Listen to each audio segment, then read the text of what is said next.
Hi అండి, welcome to Uma's kitchen. ఈరోజు గోంగూర పచ్చిరొయ్యలు కూర ఎలా చేయాలో చూద్దామండి. కొంచెం డిఫరెంట్ ఫ్లేవర్తో చాలా బాగుంటుంది. మామూలుగా గోంగూర అంటేనే చాలా ఇష్టంగా తింటారు, అందులో పచ్చిరొయ్యలు అంటే ఇంకా చెప్పక్కర్లేదు. ఇప్పుడు ఎలా చేయాలో చూద్దాం. ముందుగా స్టవ్ వెలిగించుకుని స్టవ్ మీద ఒక పాన్ కానీ కడాయి కానీ పెట్టుకుని అందులో కొంచెం ఆయిల్ వేసుకోవాలి. తర్వాత మనం క్లీన్ చేసి పెట్టుకున్న రొయ్యలు వేసుకుని కొంచెం ఉప్పు కొంచెం పసుపు వేసుకుని ఫ్రై చేసుకోవాలండి. రొయ్యల్లోని వాటర్ అంతా బయటకు వచ్చి ఎగిరిపోవాలండి, అప్పటి వరకు ఫ్రై చేసుకోవాలి. రొయ్యల్లోని వాటర్ అంతా ఎగిరిపోయిందండి. ఇప్పుడు వీటిని పక్కన పెట్టుకోవాలి. తర్వాత స్టవ్ మీద ఒక కడాయి పెట్టుకుని అందులో 1 టేబుల్ స్పూన్ వరకు ఆయిల్ వేసుకోవాలి.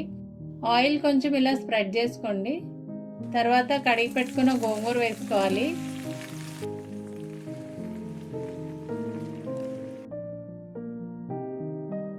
కొంచెం సాల్ట్ కూడా వేసుకుని మూత పెట్టుకుని ఉడకనివ్వాలండి.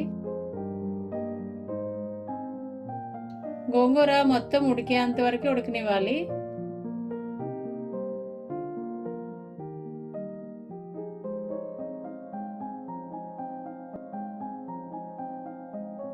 గోంగూర ఉడికిపోయిందండి. ఇప్పుడు ఇది ఆరిన తర్వాత మిక్సీలో వేసుకుని గ్రైండ్ చేసుకోవచ్చు, లేకపోతే ఇలా పప్పు గుత్తితో అయినా అప్పటికప్పుడే రుబ్బేసుకుని పక్కన పెట్టుకోవాలి.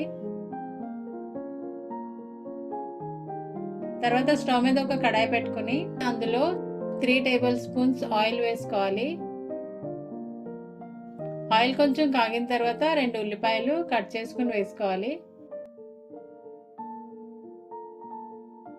ఉల్లిపాయలు కొంచెం వేగిన తర్వాత పచ్చిమిరపకాయలు వేసుకోవాలండి, మీరు తినే కారాన్ని బట్టి. గోంగూర పుల్లగా ఉంటుంది కాబట్టి పచ్చిమిరపకాయలు ఎక్కువ వేసుకోవచ్చు, బాగుంటాయి. కొంచెం పసుపు కూడా వేసుకుని ఫ్రై చేసుకోవాలి. ఉల్లిపాయలు బాగా వేగిపోయిన తర్వాత 2 స్పూన్ల కారం వేసుకుని మీ రుచికి తగినంత ఉప్పు వేసుకోండి. ఇప్పుడు పచ్చివాసన పోయేంత వరకు ఫ్రై చేసుకోవాలండి. 2-3 నిమిషాలు ఇలా ఫ్రై చేసుకున్న తర్వాత మనం వేయించి పెట్టుకున్న రొయ్యలు వేసుకోవాలి. రొయ్యలు వేసుకొని ఒక 3 నిమిషాలు ఫ్రై చేసుకోండి.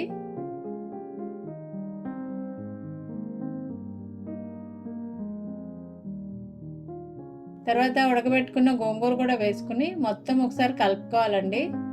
ఇవి అంతా టేస్ట్ అంతా మిక్స్ అవ్వాలి. గోంగూర, రొయ్యలు, ఉల్లిపాయ, పచ్చిమిర్చి ఇదంతా టేస్ట్ కలవాలండి. 3-4 నిమిషాలు ఇలాగే కలుపుకోవాలి. తర్వాత ఒక హాఫ్ గ్లాస్ వరకు వాటర్ పోసుకుని మొత్తం ఒకసారి కలుపుకొని మూత పెట్టుకోవాలి. మూత పెట్టుకుని 3-4 నిమిషాలు ఉడకనివ్వాలండి.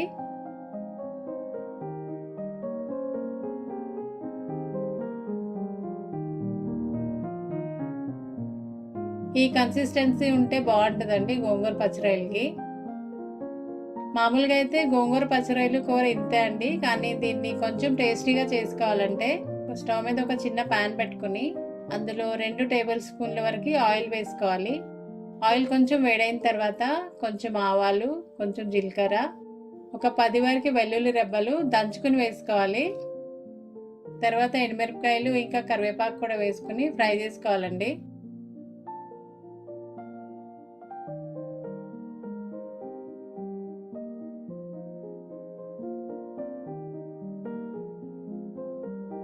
ఇవన్నీ చక్కగా వేగిపోయిన తర్వాత ఇప్పుడు గోంగూర పచ్చిరొయ్యలకి తాలింపు పెట్టాలండి.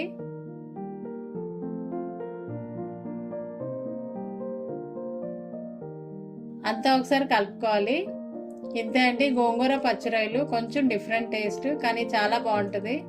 ఒకసారి ట్రై చేయండి. వీడియో నచ్చితే ఒక లైక్ చేయండి. Thanks for watching.